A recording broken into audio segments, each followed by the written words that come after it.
Vadodara મહાનગરપાલિકાનું budget રજૂ કરવામાં આવ્યું હતું અને તેને જ લઈને પાલિકાની વડી કચેરી ખાતે મેયર, ચેરમેન, કમિશનરશ્રી અને સાથે જ તમામ નગરસેવકો છે તેમને બેઠક મળી હતી।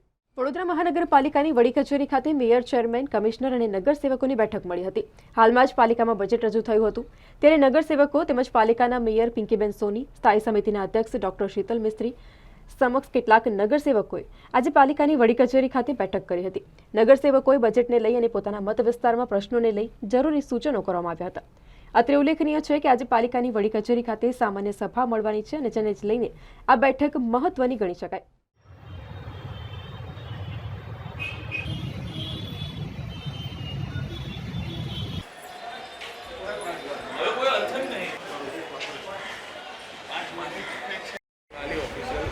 જે બી ચર્ચા કરવાની હતી એ જ કરેલી છે, બીજું કશું છે એટલે કઈ બાબતે આ બાબતે અમારે ત્યાં અમુક જે પ્રશ્નો છે જીવનનગરને એમની બોટ દુર્ઘટના બાબતે કઈ ચર્ચા થઈ એ સભા પછી